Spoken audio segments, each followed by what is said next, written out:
Listo, me avisas para... Ok.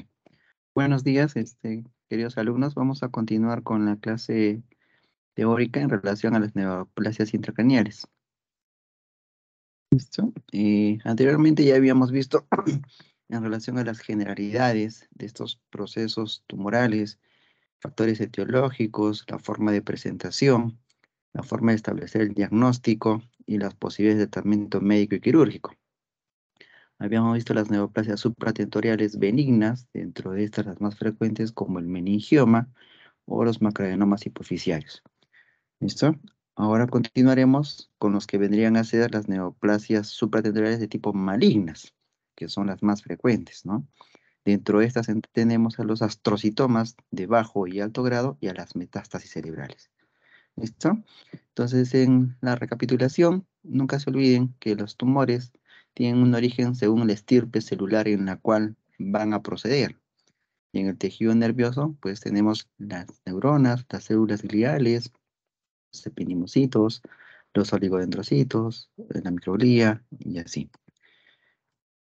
Bien, los gliomas de bajo grado. El término glioma de bajo grado hace referencia a la reproducción que pueden tener estas células del estirpe glial, como son los astrocitomas, ¿de acuerdo? Que son las células de sostén del tejido neural, del tejido nervioso, y que tienen diferencias muy poco significativas y que muchas veces es difícil diagnosticarlo muy tempranamente. Como pueden ver en la imagen, apenas se puede observar en esta imagen de resonancia magnética una área, una zona de hipointensidad. Entonces vamos a ir desarrollando esta teoría.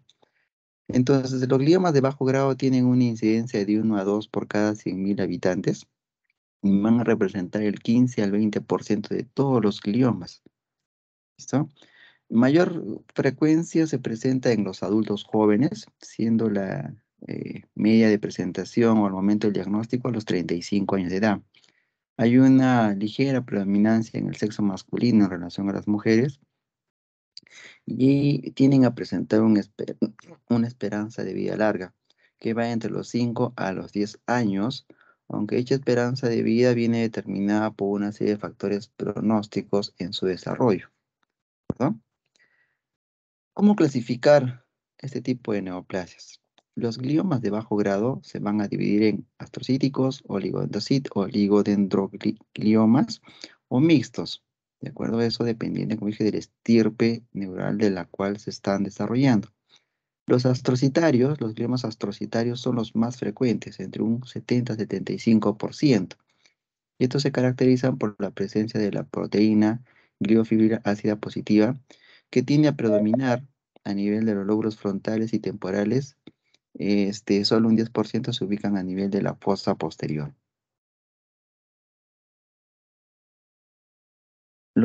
La otra estirpe celular son los oligodendrogliomas, que van a representar únicamente el 10% y se definen por la presencia de un halo perinuclear.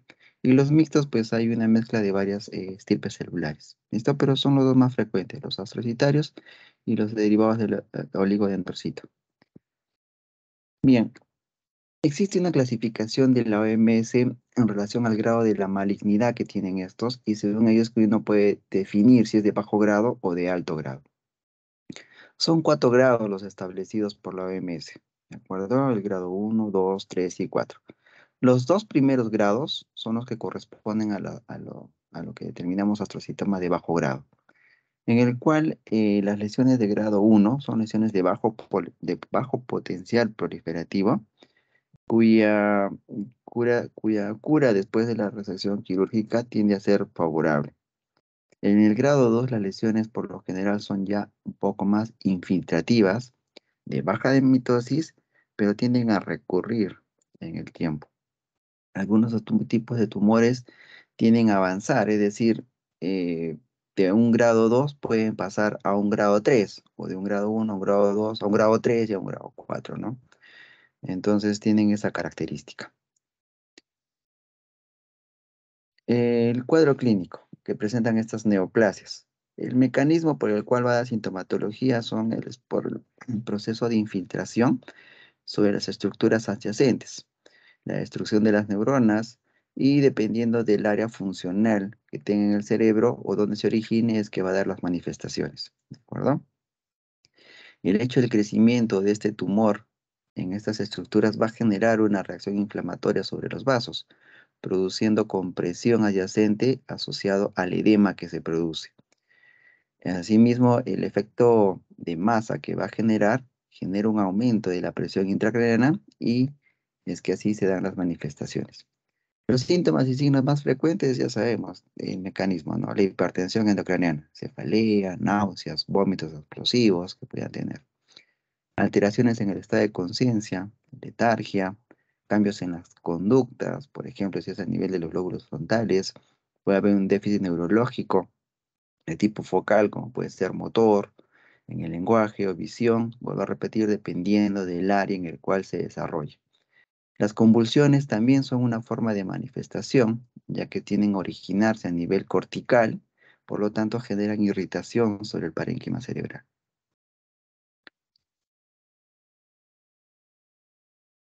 El diagnóstico. El diagnóstico se realiza mediante imágenes, que vendría a ser tomografía, ¿de acuerdo? En la cual se van a apreciar lesiones hipodensas, que en ocasiones se pueden confundir con alteraciones o lesiones de tipo vascular. El otro estudio es el estudio de resonancia magnética, ¿no? En el cual aparecen como lesiones hipointensas en el T1, que no suelen realzar con el contraste luego de la administración de este, que muchas veces se utiliza lo que es la sustancia de gadolinio, una sustancia paramagnética. La clasificación de los gliomas, pero a través de el estudio imagenológico, se encuentra la clasificación o la escala de Kernohan.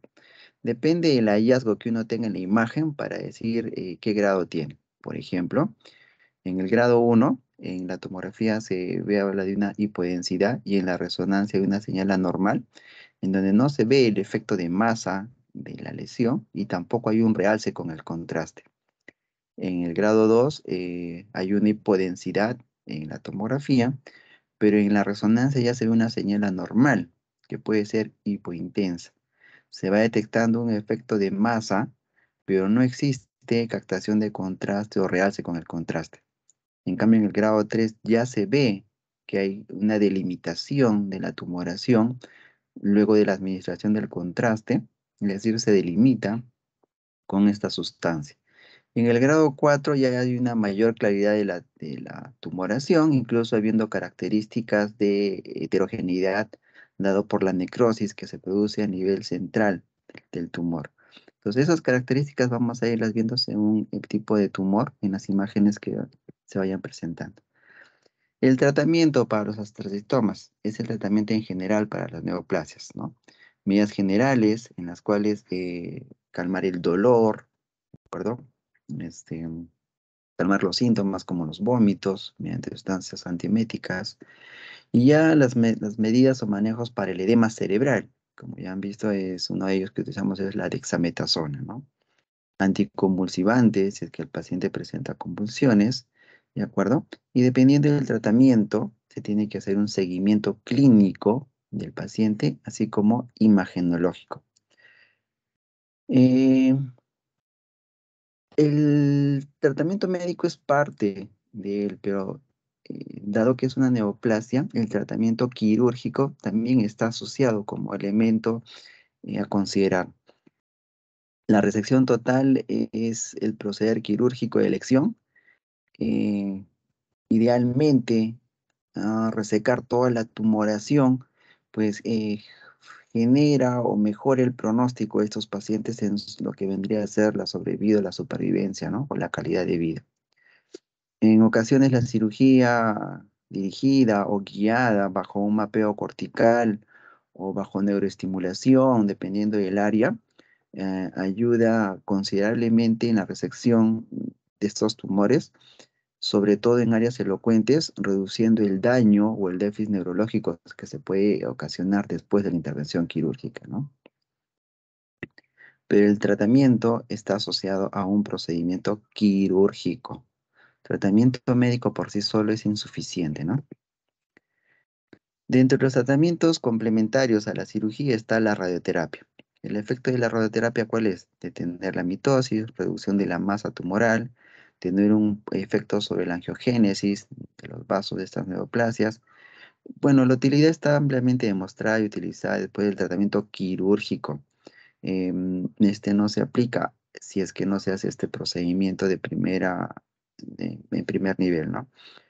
Esto mejora la supervivencia de los pacientes que tienen este tipo de lesiones y sobre todo el objetivo de ellos mejorar la calidad de vida del paciente, ya que el pronóstico a largo plazo puede ser fatal, ¿no? Es decir, culminar con la vida del paciente.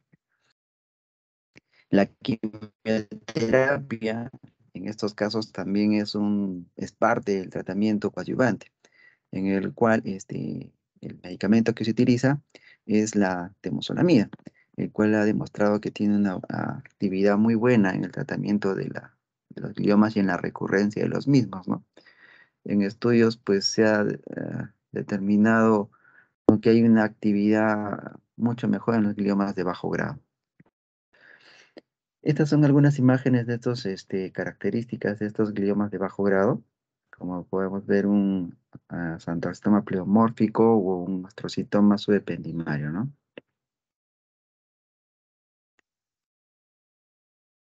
En la segunda estirpe que vimos la primera son los astrocitarios y la segunda son los oligodendrogliomas. Los oligodendrogliomas representan menos del 5% de los gliomas cerebrales, con mayor frecuencia entre los 50 y 70 años de edad. También es más frecuente en varones. La principal forma de manifestación de estos es a través de las crisis epilépticas o las convulsiones que puede presentar el paciente. La supervivencia a los 5 años es 75% del oligodendroglioma puro y un poco menos para los que son de estirpe mixta. 50% son de tipo histológico mixto y contienen astrocitos neoplásicos u oligoastrocitos. De aspecto radiológico muy idéntico al oligodendroglioma de crecimiento muy lento. 85% son supratentoriales, es decir, más frecuentemente a nivel de los hemisferios cerebrales. Mayor al 50% presentan una ubicación múltiple, 20% tienden a ser bilaterales, son de crecimiento lento y son los tumores intraxiales que se clasifican con más frecuencia. Entonces, una característica de los oligodendrogliomas, si es que le viene el examen, es esto, ¿no? Son tumores de crecimiento muy lento, son tumores intraxiales que tienden a calcificarse con más frecuencia y la forma de manifestación clínica tiende a ser mediante crisis convulsivas o mediante este fenómeno o lo que es la epilepsia, ¿no? Predominantemente. Debido a su ubicación de estos tumores, también pueden presentar una formación quística en un 20% o pueden tener características de hemorragia intratumoral. ¿Listo? Estas también son características que las diferencian del astrocitario. Ahora vayamos con los gliomas de alto grado. Como ven en la imagen, las características en relación a las de bajo grado, que solo se miraba una imagen hipodensa, una manchita negra, aquí cambian considerablemente. Aquí ya se ve una imagen heterogénea, con captación o realce de contraste, con desplazamiento de estructuras, cosa que no se ve en los gliomas de bajo grado. ¿Listo? Entonces, miren imagenológicamente cómo es que se ve, cómo es que se veía un astrocitoma de bajo grado y vean cómo se ve un astrocitoma o un glioma de alto grado, que estos son los más peligrosos, ¿no? Entonces, si retomamos la clasificación de la AMS según el grado de malignidad, entonces los de alto grado son los que corresponden al grado 3 y al grado 4. Por favor, no se olviden de eso. Los que del grado 3 incluyen lesiones de malignidad histológica en la actividad mitótica que presentan, tienen una capacidad de infiltración claramente expresada y anaplasia en la conformación celular. Y en la de grado 4 ya son lesiones que representan actividad mitótica muy propensa a la necrosis y asociaciones con evolución prequirúrgica y postquirúrgica rápida de la enfermedad. Es decir, muchas veces hay pacientes que tienen neoplasia que después de ser tratados quirúrgicamente, este tumor tiende a desarrollarse digamos, más rápido o evolucionar más velozmente, ¿no? El astrocitoma anaplásico grado 3 representa el 30% de los gliomas cerebrales en adultos, con edad de presentación entre los 40 y 60 años. Se diseminan por las vías de la sustancia blanca y tienen un origen en los hemisferios cerebrales. Eh, a nivel de las imágenes, como se van a ver, lesiones heterogéneas, hiperintensas, rodeadas de edema cerebral, con el realce periférico que les dije luego de la administración de contraste, ¿no? No tienen bordes definidos, ¿de acuerdo? No tienen un plano de diferenciación, si recuerdan, en relación a las tumoraciones benignas como el meningioma. Y si hacemos un estudio de espectroscopía por resonancia, vemos que aumenta el pico de colina y hay una disminución de N-acetilaspartato, ¿no? Con una baja concentración de mioinositol. Estos son, digamos, parámetros que nos ayudan a establecer el diagnóstico si la tumoración es maligna. En estos astrocitomas de alto grado, el glioblastoma multiforme, que vendría a la expresión de malignidad de grado 4 o cuarto grado, el más agresivo, digamos, el estadio final en la evolución de estas tumoraciones, pues representan por encima del 50 o el 60% de los gliomas en los adultos. Se tienden a originar en la sustancia blanca de los hemisferios. Generalmente el diagnóstico se hace en las personas, en los varones, más frecuente en los mayores de 50 años. Son tumores difusos, infiltrantes y de mal pronóstico, con muy poca sobrevida, que puede estar en el rango de los 6 meses hasta 2 años y excepcionalmente pueden ser algunos años más, ¿no? Pero ese es el promedio, ¿no? Las sobrevidas son de 6 meses, ¿no? Generalmente tienen una evolución muy fea, ¿no?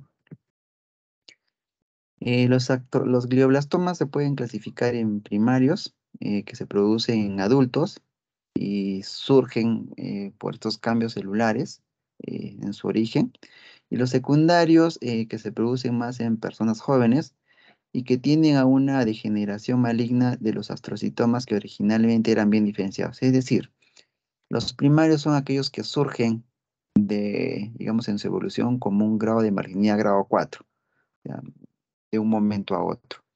Y los secundarios, digamos, tienen una evolución, es decir, son aquellos que se pueden originar en un inicio grado 1, pasan a un grado 2, luego un grado 3 y terminan por llegar a un grado 4. ¿Listo? A eso se refiere con primario o secundario.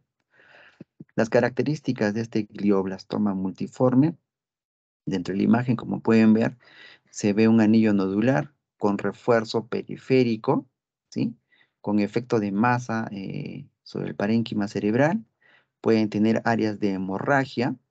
Rara vez hay calcificaciones, a diferencia de los otros tumores que ya vimos.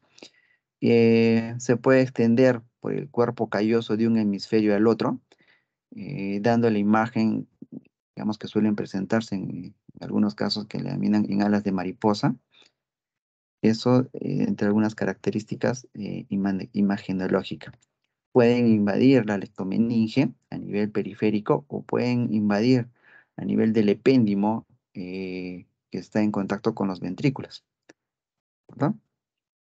Y esto que les decía, ¿no? Dentro del estudio auxiliar que tenemos, la resonancia magnética, está la espectroscopía, que nos ayuda a determinar qué comportamiento tiene mediante unos marcadores. Como pueden ver acá en la imagen, que es la que se ve en un voxel del corte de resonancia, hay un aumento del pico de colina con una disminución del N-acetilaspartato, con la presencia de lípidos y lactatos que vendría a estar constituido o por el área central o el punto de necrosis, y generalmente la parte más central, ¿no? La parte periférica es la que tiene mayor actividad mitótica. Eh, Puede ocurrir el fallecimiento después de 8 a 12 meses de realizar el diagnóstico. Como ya les dije, en promedio la supervivencia es 6 meses, a extremos 2 años probablemente, ¿no?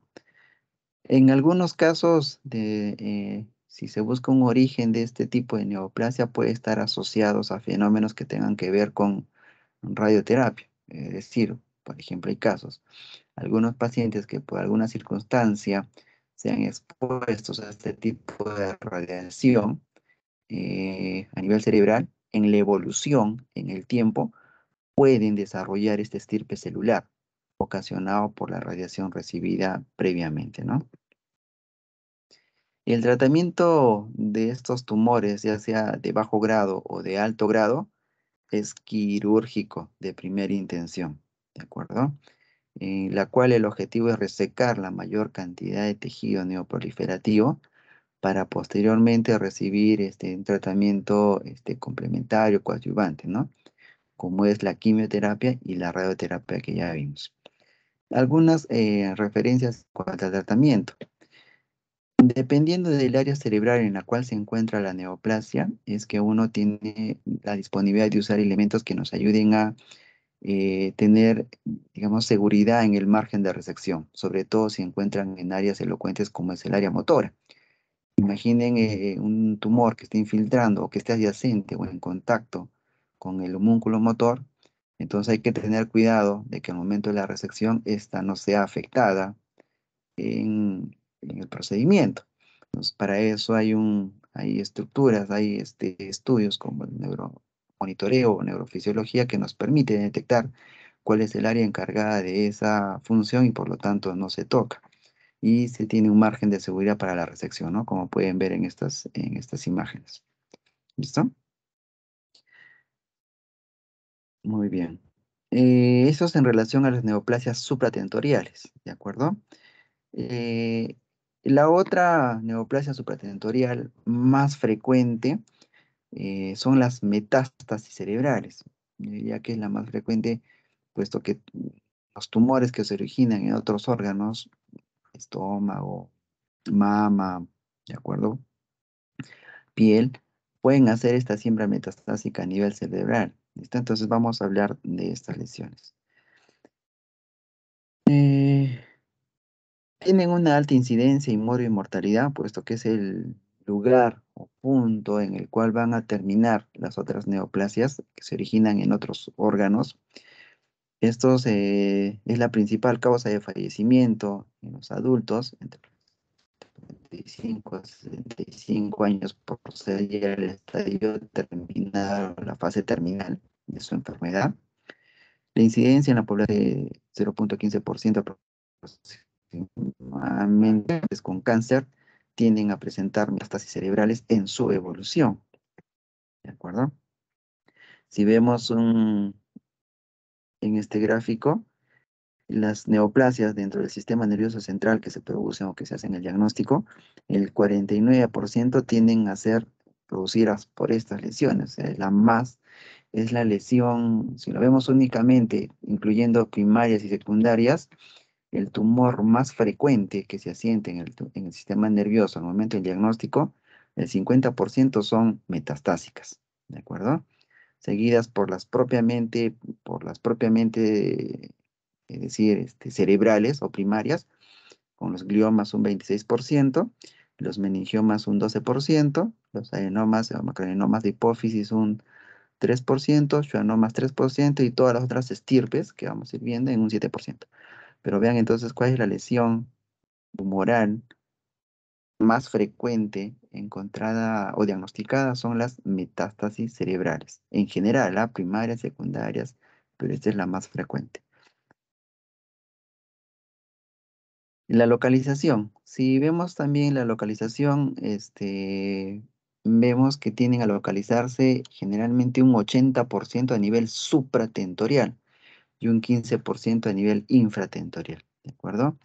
De estas, ¿dónde es la localización más predominante? A nivel frontal y a nivel parietal. Es decir, son los lugares donde se asienta más y posteriormente ya a nivel temporal, a nivel occipital, ¿no? Pero fundamentalmente el 80% de metástasis cerebrales se localizan a nivel supratentorial y un 15% a nivel de lo que vendría, y un 20% infratentorial, siendo 15% cerebral y 5% troncoencefálico, ¿no? Bien, ahora estas metástasis cerebrales pueden ser únicas o pueden ser múltiples, ¿de acuerdo? Si son lesiones únicas, pues tienen un patrón que se va a ver en la imagen, ¿de acuerdo? Haciendo o afectando funcionalmente dependiendo de dónde se localice. Y si son múltiples, pues van a tener múltiples manifestaciones según el área en el cual se localizan, ¿no? Esto es determinante, sí, al momento de tener la indicación quirúrgica, ¿no? El tratamiento cambia si es una lesión metastásica única o son lesiones metastásicas múltiples. ¿Listo? La fisiopatología de las metástasis, esos viajan o se diseminan por vía arterial mediante lo que es la embolización hematógena, quedando atrapados en lo que vendría a ser la barrera hematocefálica, donde empiezan, digamos, a proliferar estos nidos celulares, ¿no? Generalmente tienden a localizarse en estas áreas limítrofes entre la sustancia blanca y la sustancia gris, ¿de acuerdo? Y generalmente están en áreas de contacto entre territorios arteriales, ¿de acuerdo? Ya sea en territorios de la arteria cerebral media o con la cerebral anterior, en esos límites o circulación terminal, es donde tienden a, digamos, a estancarse o quedarse y empezar su proliferación. El crecimiento que se da es más por compresión de estructuras que por infiltración del tejido, o sea, no tiene, digamos, a invadir, sino quedan en determinadas áreas y comienzan a crecer y hacen un efecto mecánico en esa zona, ¿no? Y la segunda vía de diseminación es por los plexos venosos de Babson, ¿no? Que pueden llegar a esta zona tomando la región sacra y la región pélvica.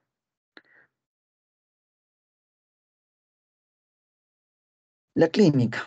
La clínica de las metástasis cerebrales, al igual como vimos en la primera clase, tienden a estar relacionados mediante los mecanismos que ya vimos, a través de un efecto mecánico de masa generando una hipertensión endocraniana, teniendo manifestaciones como dolor de cabeza, o si es a nivel cortical, convulsiones, ¿no?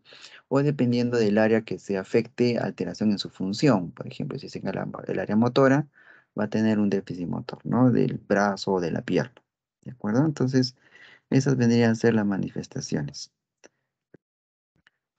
Los tumores, por ejemplo, más frecuentes tenemos el originado a nivel de mama, a nivel de riñón, a nivel de piel, a nivel de pulmón. Tienen algunas características que pueden aproximar a diferenciarlos, ¿ah? Pero no siempre, pero imagenológicamente se puede determinar, ¿no? Por ejemplo, la primera imagen que pueden ver, esos corresponden a unas metástasis procedentes a nivel de lo que vendría a ser mama.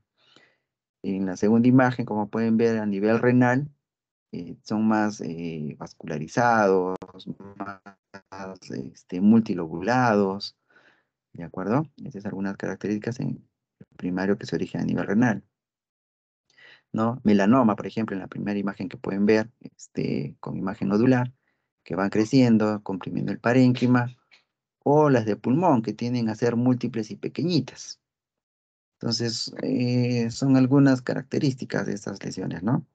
Entonces, el 50% de tumores cerebrales, como ya vimos, no se olviden, son de origen metastásico, siendo, si vemos por frecuencia, que se originan a nivel pulmonar, como son el cáncer de células pequeñas a nivel pulmonar, en un 40% tienden a ser metastásicas o llegar a cerebro.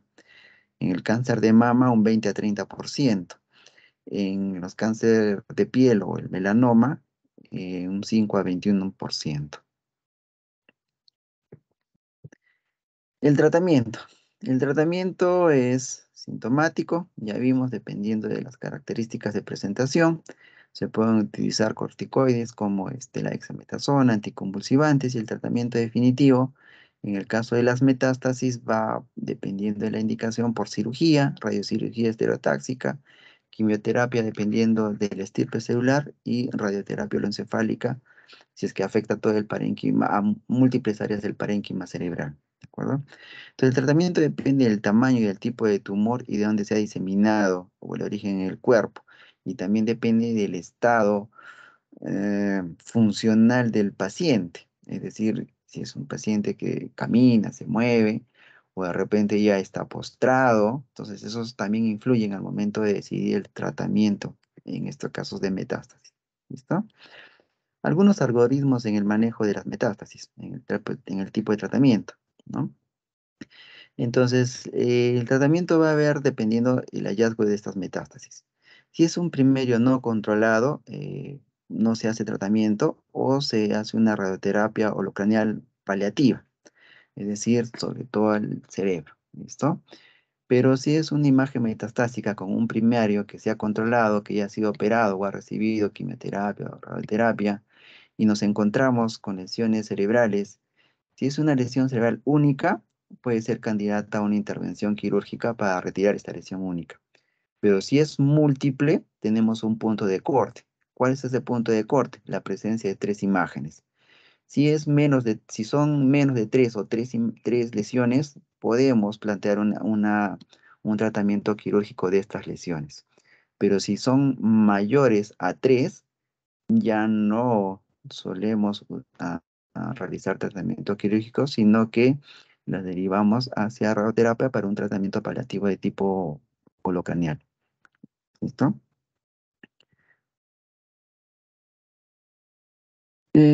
Pronóstico de las metástasis cerebrales, bueno, esto es dependiendo del estado neurológico del paciente, ¿listo? En el cual hay que ver si la escala de Karnofsky, que nos estudia la funcionalidad del paciente, ¿de acuerdo? Si es una metástasis única, si hay ausencia de otras de metástasis en otros órganos, si el primario está controlado, si el paciente tiene menos de 65 años, si el intervalo entre el diagnóstico primario y la aparición de metástasis mayor a 12 meses, si la función cognitiva está conservada, que hay una buena respuesta a los corticosteroides. Es decir, estos parámetros son los que tenemos en consideración para ver el tratamiento y el pronóstico que puedan tener estas lesiones. ¿Listo? Bien. Ahora, este capítulo, en relación a todo lo que hemos visto o han revisado, tienen que ver a las lesiones supratentoriales. El supratentorial quiere decir que se encuentra por encima de la tienda del cerebelo, es decir, los hemisferios cerebrales. Ahora vamos a tocar lo que vienen a ser los tumores infratentoriales, es decir, por debajo de la tienda del cerebelo, que puede abarcar a la misma estructura cerebelosa como al tronco encefálico. Dentro de estas, ¿cuáles tenemos más frecuente? El meduloblastoma, el ependimoma, astrocitoma y neurinoma. En, en el, eh, en el dictado o en la planificación, las dividen como neoplasias infratentoriales en niños, ya que tenemos al meduloblastoma y al ependimoma, y las neoplasias infratentoriales en adultos, en las cuales tenemos a los neurinomas y a los gliomas. ¿De acuerdo? Entonces, bajo ese esquema que nos han dado en el sílabus, es que vamos a desarrollarlas. ¿Listo? Entonces, tenemos estos cuatro más frecuentes, ¿no? Meduloblastoma, ependimoma en niños, astrocitomas y neurinoma en adultos. Bien, entonces estos tumores de fosa posterior son más frecuentes por la localización en la edad infantil. Si los vemos por ese lado, ocupan el tercer lugar de tumores tras las neoplasias hematológicas como el linfoma y la leucemia, en donde se encuentra el astrocitoma de cerebelo y el meduloblastoma. En adultos, las metástasis son las más frecuentes de los primarios, ¿de acuerdo? Y si vemos esta representación esquemática entre supratentorial e infratentorial, vemos que si lo llevamos a los adultos, el 80% tienden a ser supratentoriales y solo un 20% son infratentoriales en adultos. Pero si vemos la epidemiología en niños, el 60% son infratentoriales y un 40% solo vendrían a ser supratentorial, ¿no? Entonces es una característica de los tumores o neoplasias intracerebrales de adultos en relación a los niños, ¿no? El área en el cual esto se desarrolla. Entonces, un poco para entender anatómicamente ello. La fosa posterior es el área que se encuentra por debajo de la tienda o debajo del tentorio, el que divide a los hemisferios cerebrales de lo que vendría a ser el tronco cerebral del cerebelo. Esta es la fosa posterior o este es el espacio infratentorial, ¿de acuerdo? Viene a ocupar lo que vendría a ser la parte del lóbulo occipital, ¿de acuerdo? En relación con el agujero magno por donde desciende o sale lo que vendría a ser la médula espinal, ¿de acuerdo? Es el espacio al cual denominamos fosa posterior. En esta fosa posterior, ¿qué tenemos? Los hemisferios cerebelosos, perdón. Tenemos los nervios de los pares craneales, como se puede ver. Ya ustedes recuerden, el primer par el olfatorio, el segundo el óptico, tercero, el cuarto y el sexto que tienen que ver con los movimientos oculares, el quinto es el nervio trigémino que tiene que ver con la sensibilidad y la cara, el séptimo, que es el facial, con los movimientos de la cara, el octavo con la audición, ¿de acuerdo? Y los pares más bajos que ya son del 9 al 11 que tienen que ver con la deglución, con los movimientos del hombro, con los movimientos de la lengua, y todo, ¿no? Y el tronco encefálico a través de sus tres porciones, el mesencéfalo, la protuberancia y el bulbo raquídeo. Todos son elementos que constituyen o conforman o se encuentran en esta fosa posterior. ¿Listo? Entonces, las manifestaciones clínicas. Esto va a depender, o la producción de esos tumores tiene un aumento muy rápido de lo que es la presión intracraneana. Es muy precoz. Pequeños tumores en esta zona van a afectar, a diferencia de los supratentoriales, que uno puede encontrar tumores muy grandes y no se genera mayor manifestación. Pero en esta zona no. Pequeños tumores de poca área ya pueden dar manifestación muy precozmente, ¿no? Ya sea por la reacción de edema que se produce en el parénquima o por obstrucción en el flujo de líquido cefalorraquídeo generando hidrocefalia. La cefalea es el síntoma más frecuente en un 90% de tumores. Esta tiende a ser progresiva y tiende a aumentar con las maniobras de Valsalva, es decir, paciente que tiene una cefalea matutina que se incrementa con el esfuerzo físico, cuando agacha la cabeza o cuando hace ejercicio. Entonces, esta es una característica de estos pacientes. Vómitos explosivos por la afectación del piso del cuarto ventrículo, ¿de acuerdo? Edema de papila y alteraciones visuales, ¿no? Son algunas de las manifestaciones de esos tumores. Asimismo, dependiendo del área en el cual se encuentre la manifestación, por ejemplo, si es a nivel del tronco encefálico, pueden haber trastornos en la deglución por afectación, ya dije, como dije, de los pares craneales o alteración en los nervios oculomotores o alteración en la vía piramidal, ya sea de uno o de ambos lados, ¿no? Si es a nivel del cerebelo, ¿qué nos ayuda a identificar las manifestaciones? Por ejemplo, si tiene ataxia apendicular con dismetría, diatitia, leucocinesia, hipotonía o temblor cerebeloso nixtamos, pues podemos evaluar que este tiene un origen a nivel cerebeloso, específicamente a nivel de los hemisferios. Y si el paciente tiene una ataxia de la marcha con desequilibrio, pues este puede estar originándose a nivel de lo que es el vérmice o en la porción central del cerebelo, ¿no? Asimismo, si es que hay una hipertensión endocraniana precoz, muy rápida evolución, hablamos pueden ser de horas o días, probablemente es porque hay una afectación del cuarto ventrículo y genera obstrucción en la circulación de líquidos, generando una hidrocefalia aguda, ¿de acuerdo? Y si tenemos manifestaciones que tengan que ver con hipoacusia, neurosensorial, vértigo o un síndrome cerebeloso ipsilateral, al lado, es decir, alteración de un solo lado con relación con el cerebelo, podemos tener que la localización pueda ser a nivel del ángulo pontocerebeloso, ¿de acuerdo? Donde se encuentra, por ejemplo, vamos a ver el neurinoma del acústico. ¿Listo? Entonces, estas tumoraciones uno puede clasificarlas como intraaxiales o extraaxiales. Dentro de las intraaxiales, los tumores de tronco encefálico, los tumores de cerebelo y los de cuarto ventrículo. Y si es extraaxial, hablamos de los tumores del ángulo pontocerebeloso, ¿de acuerdo? Algunos tumores de la fosa posterior que hay con mayor amplitud, el astrocitoma, medulloblastoma, epentimoma, glioma de puente, tumores dermoides, mangioblastomas, oligodendrogliomas, papilomas, meningiomas también, ¿no? Vamos ahora en específico.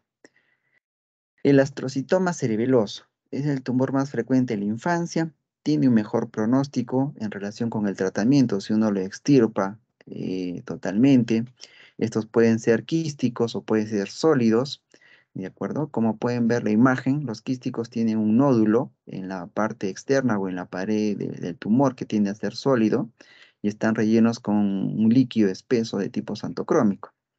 ¿De acuerdo? Los sólidos generalmente tienen escasa cavitación o formación quística, tienden a afectar más lo que es el vermis o el hemisferio cerebeloso, suele ser de bajo grado, por el efecto mecánico pueden obstruir el acueducto de Silvio o el cuarto ventrículo y generar lo que vendría a ser una hidrocefalia.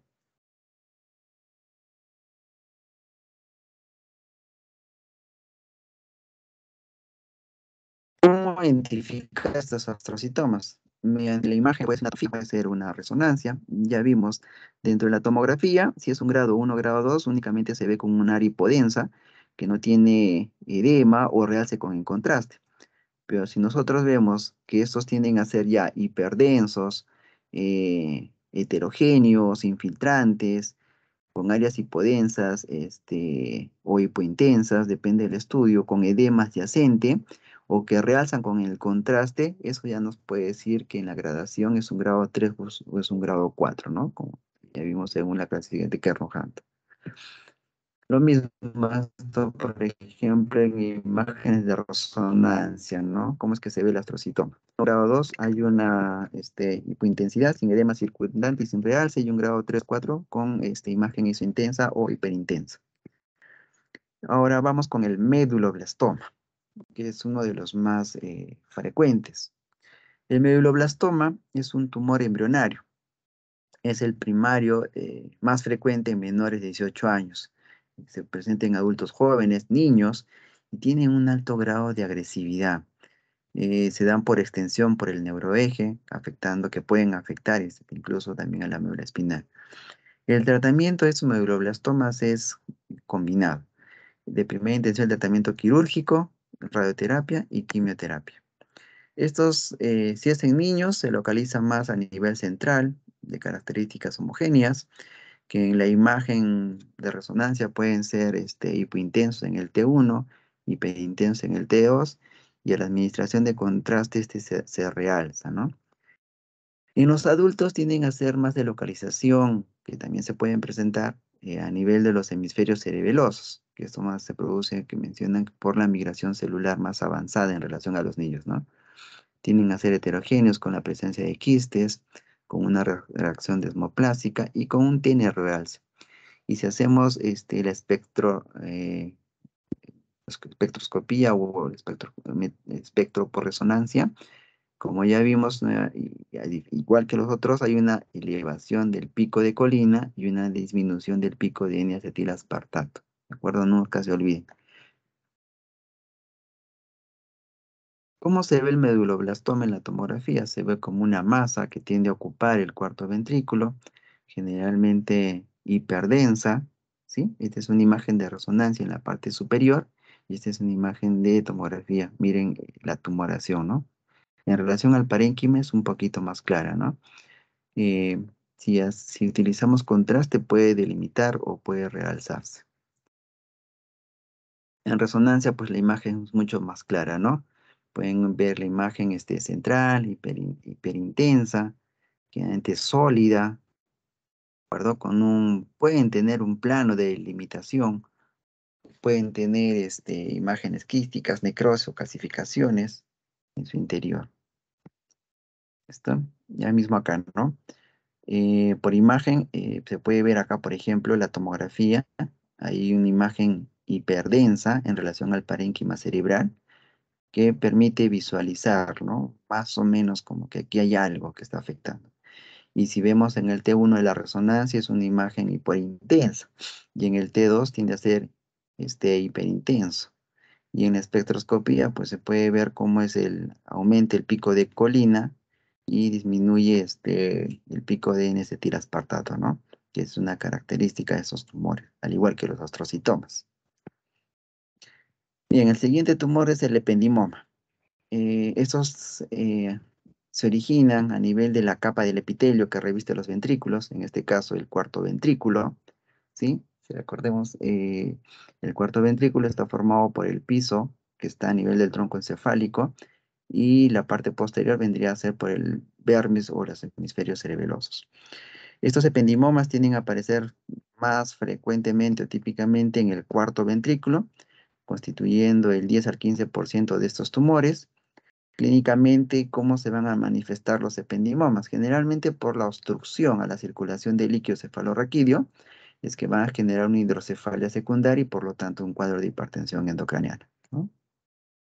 Tienden a diseminarse por esta vía que es donde se originan, que es a través del líquido cefalorraquídeo. Por lo tanto, constituyen tumores de crecimiento lento y de características benignas, siendo su pronóstico es malo, debido a la recurrencia que suelen tener. Es decir, uno puede extirparlos, pero vuelven a crecer, lo extirpas y vuelven a crecer, ¿de acuerdo? Entonces son muy recurrentes. La supervivencia que tienen estos tumores luego del tratamiento es aproximadamente de 4 años, ¿no? Luego del tratamiento con cirugía o radioterapia que se puede realizar.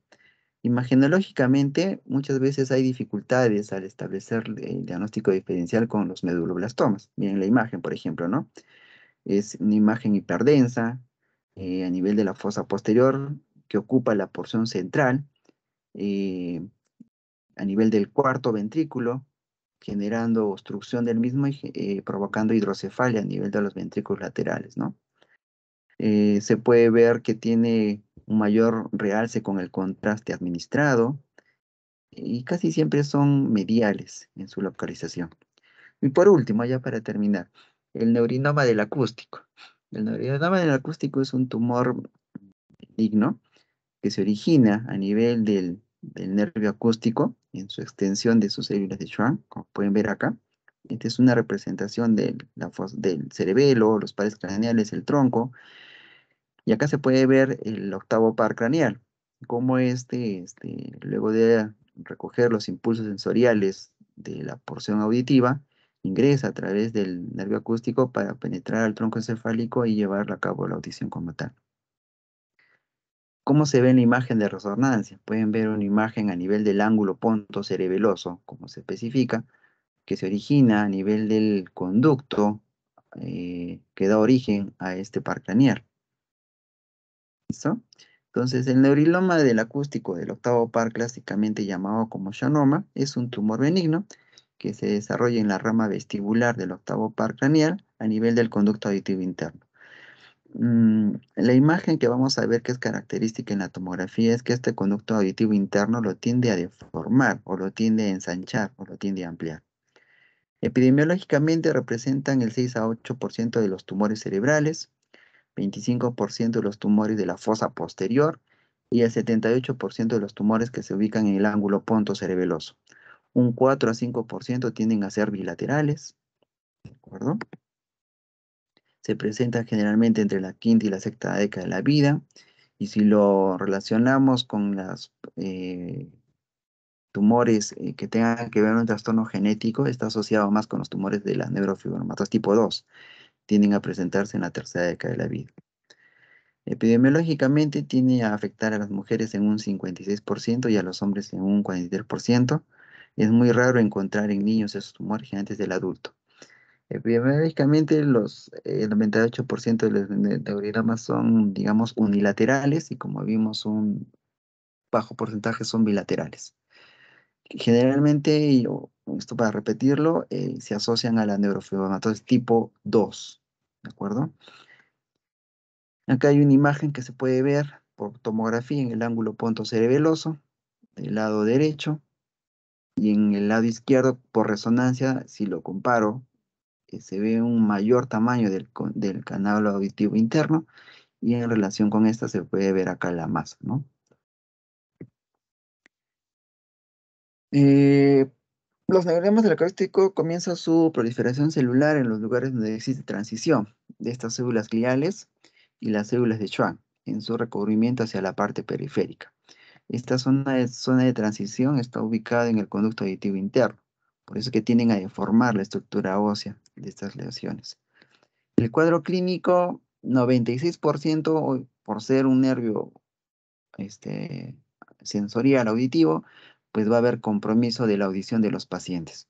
Acúfeno 71%, inestabilidad 77%, dolor mastoideo, dolor a nivel zona del oído 28%, cefalea en un 29%, parestesia facial 7% por estar acompañado de este nervio facial, alteración visual como diplopia en un 7%, hipertensión endocraniana dependiendo del tamaño que tenga, o nistagmus o parálisis de otros pares craneales. ¿Listo? Clínicamente en el diagnóstico, el cuadro clínico ya lo vimos, algunas pruebas que se pueden hacer para que nos ayuden a sospechar es la biometría o los potenciales evocados, en el cual si vemos una hipoacusia de tipo neurosensorial, entonces habría que buscar si el origen de esa hipoacusia neurosensorial está originado por la presencia de este tipo de tumor. El diagnóstico imagenológico de primera intención, una tomografía, donde se puede ver que a nivel de la base del cráneo, lo que vendría a ser el conducto auditivo interno, hay un ensanchamiento en relación o comparación con el otro lado. Eso ya nos hace pensar que el nervio auditivo hay un crecimiento con afectación de la estructura ósea o una erosión o ampliación del canal. Y si vemos la ventana de parénquima, se puede ver cómo aumenta y la extensión hacia lo que ya vendría a ser la región del ángulo pontocerebeloso. Por resonancia magnética no hay duda, la imagen se ve mucho más clara de la localización y la extensión hacia el conducto auditivo interno, ¿no? Y cómo desplaza estructuras tanto del tronco como del cerebelo. ¿De acuerdo? Y por último, el tratamiento de estos neurinomas del acústico. Está la cirugía y también está la radiocirugía. En algunos pacientes, 40% se presentan en edades superiores a los 65 años, cuyo crecimiento mencionan puede ser estabilizado o puede detenerse y solamente hacer una observación, es decir, dentro del tratamiento está la observación clínica, es decir, no se opera ni se hace radiocirugía, pero uno hace un seguimiento clínico e imagenológico de estos pacientes, ¿de acuerdo?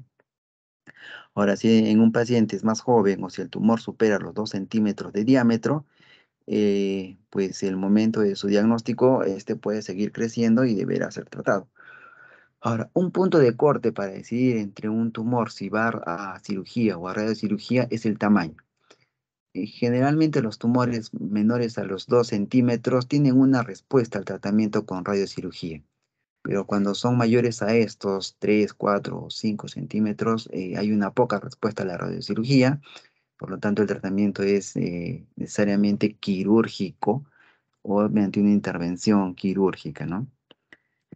En la cirugía lo que se hace es un abordaje retrosigmoideo, es decir, en la región posterior del oído, que se ingresa a esta fosa posterior y lo que uno identifica es esto, ¿no? Las arterias o estructuras vasculares como la ICA, el octavo par, el quinto par, y entre ellos se aprecia esta imagen amarillenta que desplaza estructuras, que es el tumor. Lo que uno hace es la resección microquirúrgica de ese tumor. Y el siguiente, pues, es la radiocirugía, en el cual se prepara al paciente, se planifica y se hace más de radiación sobre estos tumores y pues estos tienden a también tratarse de esa manera. ¿Listo? Ok. Hasta ahí la presentación en relación a las neoplasias intracerebrales. Como ven, son muchas, son muy variadas. Las manifestaciones, vuelvo a repetir, depende del área donde se generen o localicen. Y nunca se olviden los mecanismos por los cuales se producen las manifestaciones clínicas que los lleven a ustedes a sospechar clínicamente tumores. El primero, el mecanismo es el síndrome de hipertensión endocraniana o la generación de aumento de presión intracraniana, no se olviden. La segunda es el fenómeno de focalización, es decir, la afectación estructural en el cual se origina y el paciente va a dar este tipo de manifestaciones, ¿no? El tercero puede ser asociado a la obstrucción del líquido cefalorraquídeo generando hidrocefalia que va a conllevar a una hipertensión endocraniana. Y por último, la irritación cortical del cerebro que puede llevar a producción de convulsiones o crisis epilépticas, ¿no? Y generar estas manifestaciones. ¿Listo? Muy bien, Ignacio. Entonces, hasta aquí la presentación de este tema en relación a neoplasias intracraneales. ¿Listo? Ok, entonces hemos terminado. Ya, doctor, muchas gracias. Listo. Ok, nos vemos, Ignacio.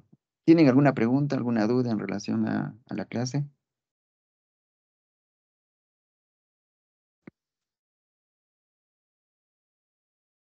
Listo. Ok, no habiendo preguntas, entonces damos por terminada la clase teórica. ¿Listo? Muchas gracias, Ignacio, por tu paciencia. Usted, doctor, gracias. Bueno, doctor.